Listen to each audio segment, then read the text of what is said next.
I think the monkey bars are a rite of passage at playgrounds. You got to be able to do the monkey bars, and when you can do that, you're kind of showing everybody else at the playground what's up.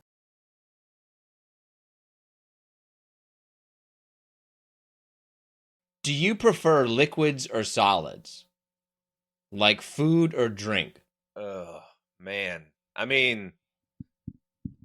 have to go solid. I think everyone's choice would be solids. I prefer solids. Like I would rather have a good meal, but I like liquids more. Like if I had a choice between a really good liquid and a really good solid, I would probably take a really good liquid. I think the big question in my mind is do you consider like a milkshake or a shake to be a solid or a liquid? Because I could consist entirely off of blended food. I don't know if that's sustainable for quality of life, um, but I also don't really know. What food could you like live entirely off of? Like I would just eat this all the time. Oh, this might be an unpopular thing, but I could eat sushi for every meal forever. Oh yeah. I don't know. Well, I need some bread. I would need some bread, but I could probably consist almost entirely of sushi as well. It's amazing. The options are endless. Like, yeah, sushi, which I'm gonna try to make my own for the first time this weekend. I'm pretty excited about it.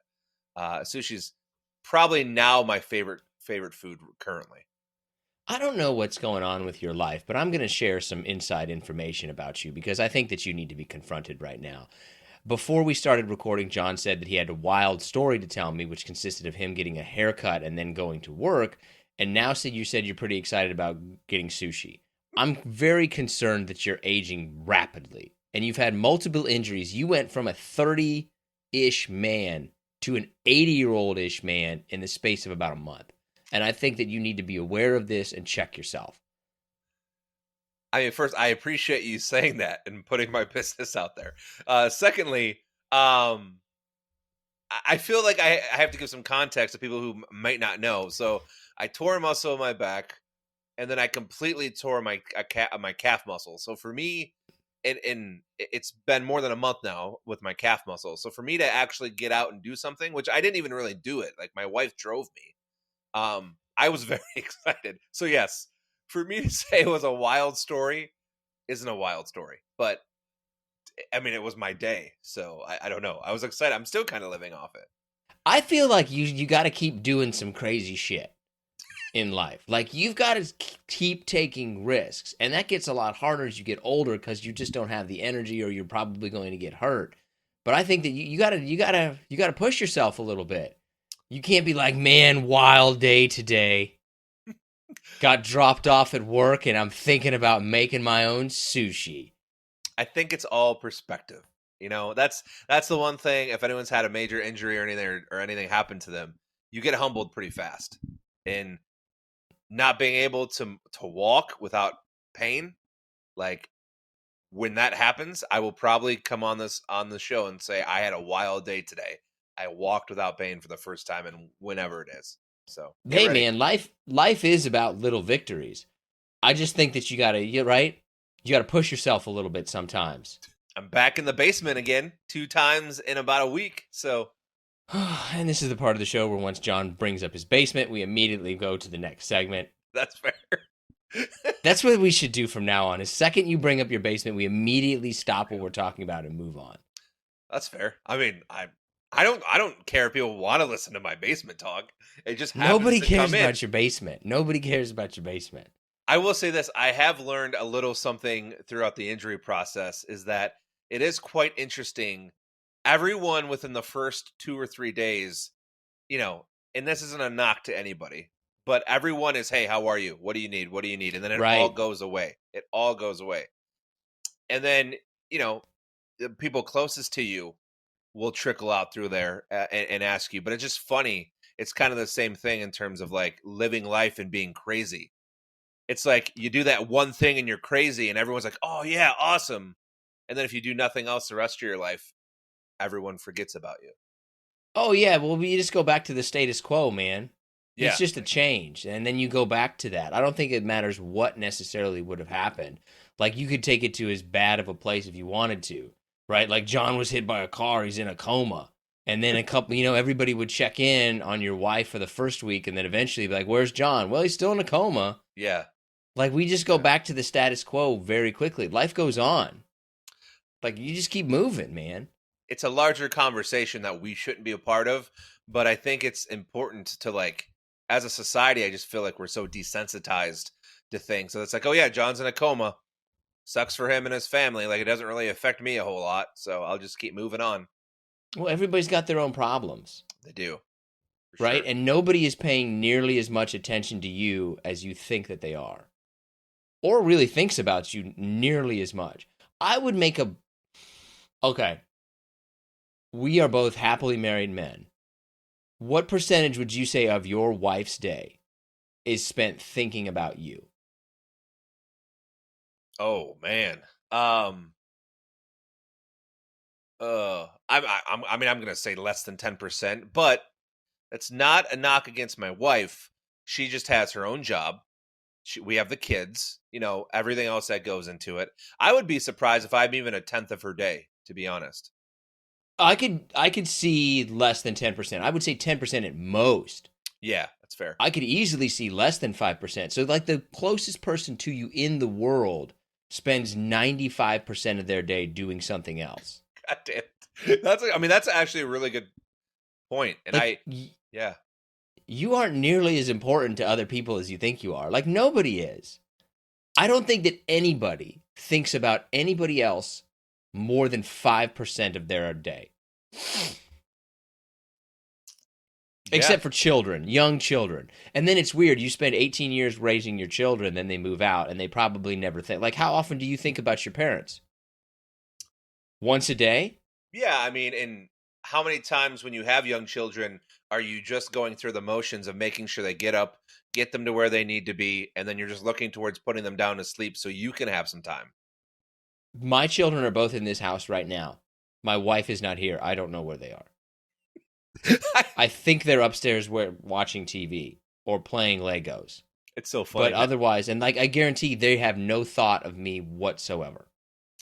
I said the same damn thing this morning.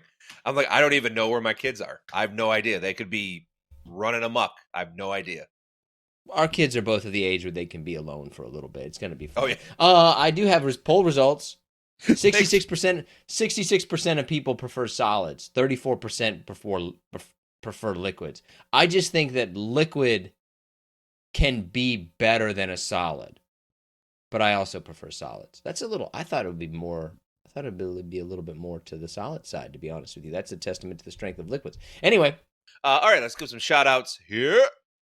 Isabella Byrne, Bruce Pilcher, George DeMontville, Keegan Blackwell, Jesse Cook, Dan Grebenow, let's see here, Mika Ryan, Joey Byers, Ross Berg, Jeremy Payne, and David Orozco. Appreciate you all, and yeah. Those are some names you don't hear a lot of, Ross and Bruce. You don't hear a lot of Rosses and Bruces. Actually, I have a quick question for you, because you kind of brought it up. One of my good friends, his last name is Bruce, and I've always called him by his last name. Yeah. How do you feel about that? Would you be annoyed? Are you, like, obviously no one's going to call you VinZant, I don't think. Maybe they do. Like, everyone calls me Shull. Nobody really calls me John, and I'm fine with that. Even people I don't know just call me Shull usually. I'm generally a first name person. People usually call me by their first name, but there are a couple of people who call me by my last name.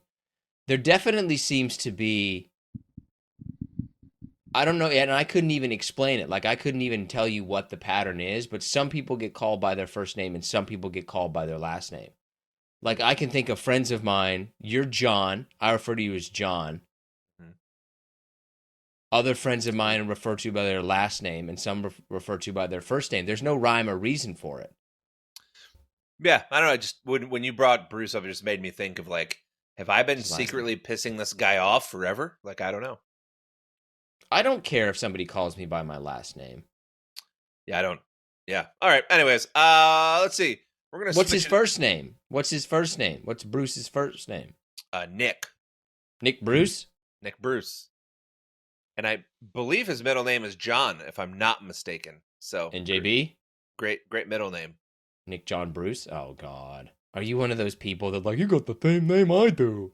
You got the same car I do. You got the same shoes I do. Why did you just start talking like Smokey the Bear? Was that a pretty good Smokey the Bear impression? There's actually Are you one of those people that would be like, I got that shirt? I was actually going to tell you You a story about how I stole a pair of shoes from him, but he didn't know I had stolen them from him until we were out at a club one night, and he's like, those look a lot like the shoes I have. And I'm like, yeah, man, they're your shoes. I stole them from you. I would never take clothing from another person. It's a long story. I don't want to wear other people's clothing. He was in Italy. I didn't really have a nice pair of shoes. These were nicer. Oh. Yeah, it doesn't matter. Okay. All right. So we're going to change it up. What'd you say? Italy? I like to call it Italy. Italy. All right. Well, this could be fun or not fun. So we're going to do same first name. I picked two people with the same first name. Let's pretend that you have no idea who these people are, but you have to, based upon name alone, you have to pick one that you'd hang out with. Okay. So just name alone. So we'll start off with a pretty easy one here. Arnold Palmer or Arnold Schwarzenegger? Oh, Arnold Schwarzenegger. Schwarzenegger. Just based off the name alone, does it just sound like a better name that of just somebody you want to hang out with? Oh, wait, I'm supposed to do it, but they're both named Arnold. Like, how is this going to work? Like, I can't evaluate. Well, Arnold Schwarzenegger. I'm not supposed to, but I'm not supposed to analyze them based on knowing them. I'm just supposed to pick Arnold. Like, yeah, you're just asking by their me name. to, like, just well, by Arnold their full Schwarzenegger. Name. Oh, yeah. just by okay. Yeah, I picked two Arnold first Schwarzenegger. names, or I picked one first name, and then two people. And then you just have to pick which one you'd rather hang out with, just based upon their name alone. So we're stereotyping names here. Arnold Schwarzenegger. Oh, okay. All right. Arnold Schwarzenegger. Okay. I would probably go Arnold Schwarzenegger. Because that's the kind of name that, like, I don't know, that's just going to be an interesting person. Arnold Palmer sounds like a little bit more boring. Arnold Palmer sounds like the equivalent of your story when you're like, oh, I had a wild day today. I went to work. Like, Arnold Palmer, what's he doing? Man, he's mixing lemonade and tea or whatever an Arnold Palmer is. It's like, wow, you're crazy, man. I would actually probably go reversal. I would go Arnold Palmer instead of Arnold Schwarzenegger, but that's just, Okay. That's me. Calvin Broadus Jr. or Calvin Klein? Oh, Calvin Broadus Jr. Calvin Klein seems a little bit stuck up. Calvin Klein seems like a guy that, like, he's not going to be that fun. Calvin Broadus Jr. It's not the Calvin, it's the Broadus. I believe that's Snoop Dogg. That's his real name, isn't it? That is Snoop Dogg, yes. I'd probably go Calvin Klein again, and I'm not really sure why. I just feel like you put a junior or a suffix on there can be a little iffy with somebody.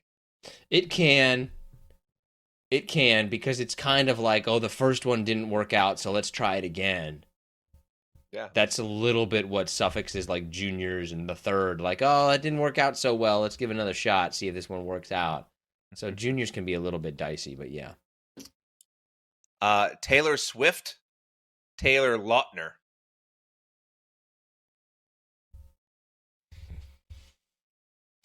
Probably Taylor. Nah. Do I know that Taylor Swift is a girl? No. Then if I knew that it was a girl, Taylor Swift. If I didn't know, then Taylor Lautner. I just think a little bit more unique is going to be more interesting. Like, if you have a unique name, you're generally a little bit more interesting than people with, like, Bob Jones. Like, nobody's like, Bob Jones, man. Whoo, you hang out with that guy. You're lucky to come home not in jail. Pretty American, right? Just pretty basic right there. Like, there is something about if you have a boring... Yeah, you might be the most interesting person I know with a fairly kind of, like, generic name. Well, Shull's more generic than VinZant. Would you say that? Yeah, I mean, Yeah, I mean they're not common in America, right? They're both from European ancestry, but Yeah. yeah. VinZant's definitely a little more obscure. And Nick is a little bit more obscure than John. Well, John's very common. I mean, I would say at one point Nick and John were probably the two most popular boys' names when we were named John and Nick. So I don't know very many. I only know maybe 4 other Nicks. let's see. I know several Nicks, but I'm not going to name any of them on here because no one cares. Yeah, this is this isn't. All right. Terry Crews or Terry Bollea? Terry Bollea. See, I would go the other way. I would go Terry Crews because Terry Bollea sounds like a mark in a square to me, possibly. Like Terry Bollea does sound like an undercover cop. Yeah. Like, what's your name? It's Terry Bollea. Like, you made that up. Also, that guy it's Hulk Hogan, who does not look like his name is Terry Bollea. It does depend a little bit to me how Cruz is spelled. If you're talking Curize, okay. Why is that? I don't know. I like a little bit more exotic. Because I'm thinking of Penelope Cruz. Yeah, you do. Yeah, I do. Tom Cruise, speaking of, Tom Brady. Tom Cruise. Tom Brady sounds like an accountant.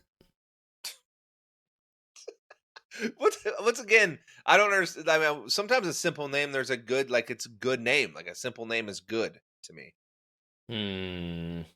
I disagree. I just think it's, like, the more simple it gets, the more stuck up I feel like the person is going to be. Like Eldrick Warrington III. Yeah, I mean, I almost put a British royalty on here. I'm not going to hang out with that guy. All right, last one. Brian Warner or Brian Johnson? Brian Johnson. For those of you who don't know, Brian Warner is the real name of Marilyn Manson. Oh, is it? Yes, and Brian Johnson, I believe, is from AC/DC. I believe he's the lead singer of AC/DC, or was at one point at least. Anything with the initials BJ, like, that's going to be a person who's been, like, they have faced difficulty in their life. Really? Brian Johnson. Like, that's the most boring thing. If it's so boring, then it, like, reverts. Like, you're such a boring name, like Brian Johnson. I mean, it's I was, and this was saying, I think boring names are good. I think we touched on it just a brief yesterday about crazy names. I'd rather be a boring name 10 out of 10 than being named. Oh yeah, I agree. Super Dunker. Okay, so our top 5 is top 5 pieces of playground equipment. It's your number 5. I already know you're gonna have a problem. I already know you're gonna have a problem with my list. Controversial. Yeah, because you're gonna say, like, one of the things, is part of something. So I already know you're gonna say that. So, anyways, my number 5, and I didn't look it up, the actual name of it, but it's like the spinny thing, that you get on, and I should just look it up. But it's a merry-go-round. Sure. Yes, the merry-go-round. If that's a merry-go-round, that's a fucked up merry-go-round. Because I've seen kids fly off these fucking things. That's why my number 5 is merry-go-round. Because I don't want to be on a merry-go-round, but a merry-go-round is fun to be on the outside of, like spinning people. I don't want to be on it, but I like to watch or to push people on a merry-go-round. Yeah, so I've obviously always been a bigger kid. So, like, I was always the pusher. I was always the kid that, like, got it going quick. And, sorry, Ryan Parker, if you're a listener out there, but not sure your back was ever the same after flying off of that into a wooden pool. So wait a minute. This is a pattern in your life. So you hurt a little kid on a merry-go-round when you were a little kid, and then you hurt children as a parent on a merry-go-round. This is a pattern in your life, not understanding the concept of a merry-go-round. I completely forgot about yeah. That's under the bridge, actually. Okay. All right. I didn't want to bring this up, but I'm not. 30-second story. Right before I hurt myself, we were at a birthday party at a playground, and it was like this climbable soccer ball thing. Like, it had raised like raised things and you could climb up to the top, whatever. There was a little girl on there attending the party. I was the only adult near her, and I was probably 10 feet away. Saw her climbing, looked like she was having some issues. I don't know the kid, didn't go to help her. Next thing I know, she's on the ground crying. Well, she had like screaming. She had fallen off the soccer ball, hit her knee, hit her mouth, and she lost 4 of her teeth. Oh. That's not my fault, right? Like, I'm Well, not. it is your fault if you noticed that she was in trouble and you didn't do anything. No, it's okay. She didn't. I saw that she Oh, was that kid's in danger. I'll just stand here. But okay. Here was my dilemma. Do I go over there and like grab her, like, help her? Yeah. Not knowing like what the parents gonna say, like, hey, who's this creeper guy? Like, are they gonna believe my story that like I went over there, because I'd have to grab her by the waist or something, or maybe her feet, or God forbid her butt to like push her up a little bit. Like, what's the parent gonna say at that point? Because I don't know the parents, I don't know the kid. They're just at the same birthday party. I think that's the kind of thing that people are pretty good about putting 2 and 2 together and figuring the situation out, right? Like if the kid's bothering and the kid's not like, it's like, oh, you save me, then it's a little bit different. I think that that's overthinking the situation. Like that would have been worked out. I do agree with you that you have to kind of wonder about those things now and like, oh, am I going to get in trouble if I help this child?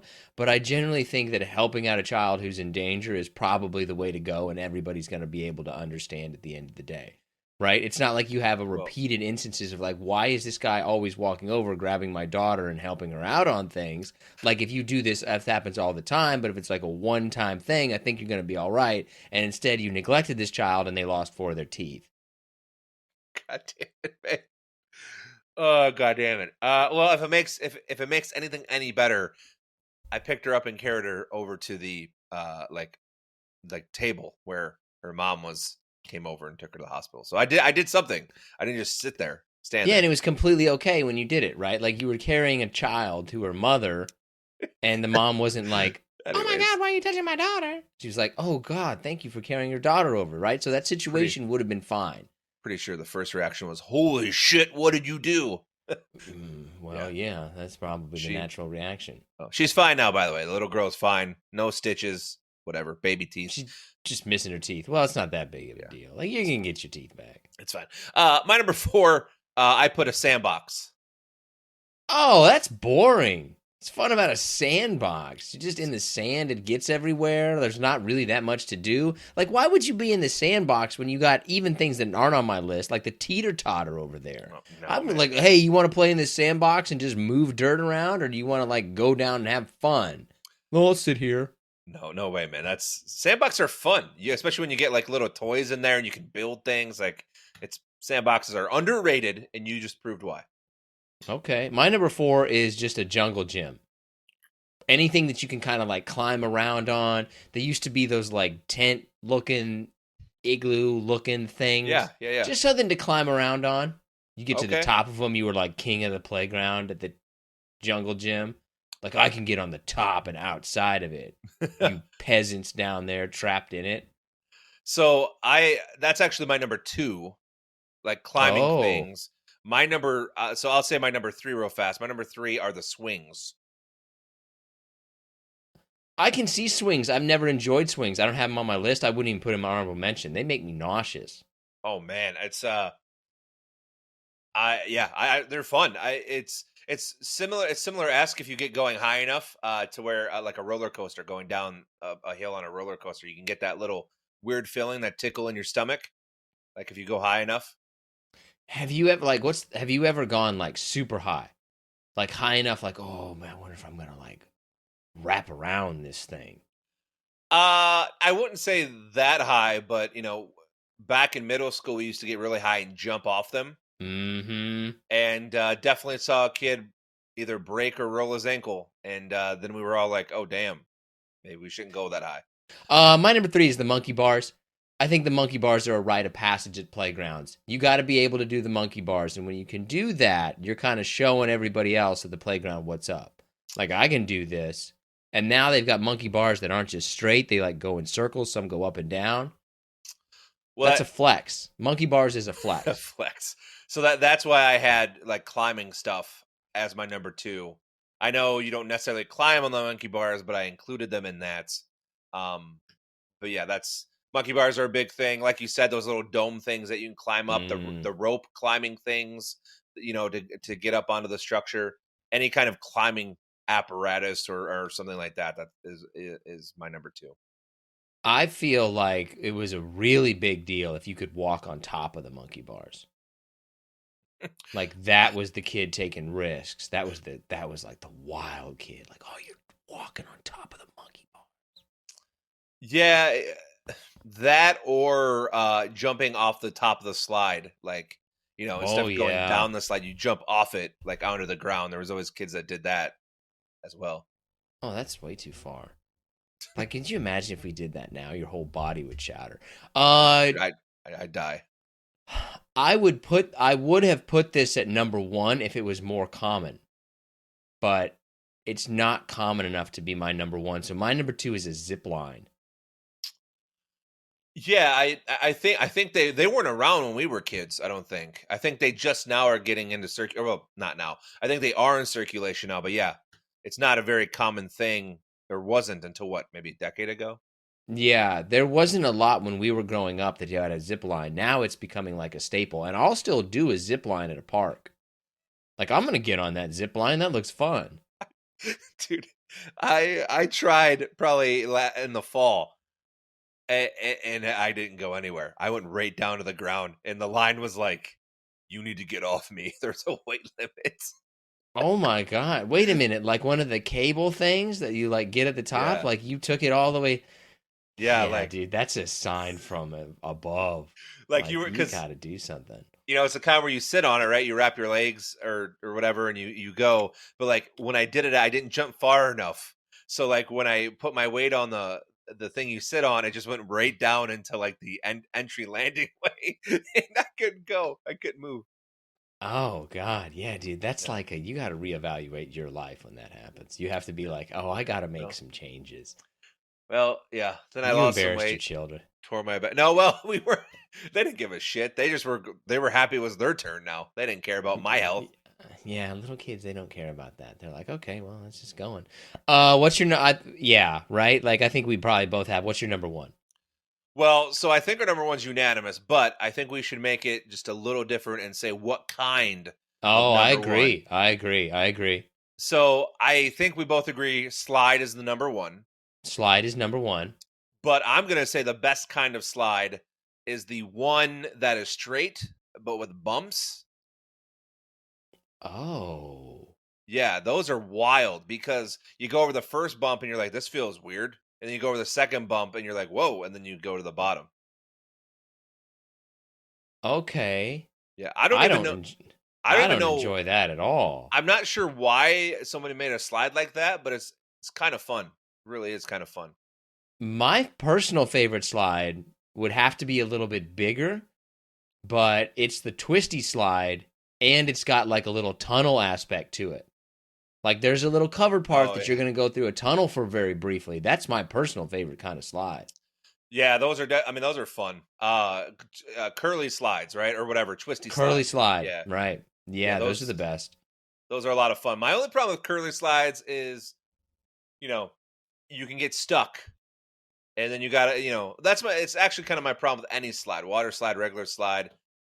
It's sometimes you get stuck. If you're a bigger person, sometimes your skin sticks. It's a thing. It's fine. I've never been stuck on a slide. I will say that if somebody comes to me with one of those like rolling pins ones that look like the kind of thing that you'd find on an assembly line and says, oh, that's a slide. That's not a slide. Get the out of here with that. Yeah, that's not. Get out of here with that. That's not a slide, man. What's in your honorable mention? I mean, swings to me, I don't enjoy swings. They're not anywhere in my top 10.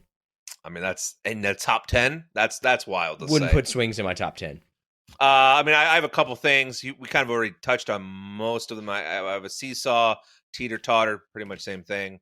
I do have, and I think these are also relatively new additions, but like the musical instruments, like the yeah, those are cool. I'll go play with those. Yeah, those are ding, fun. Ding, ding, ding, ding. You know what? I also like the musical instruments, and then I like that thing that you can talk from one side of the playground to the other.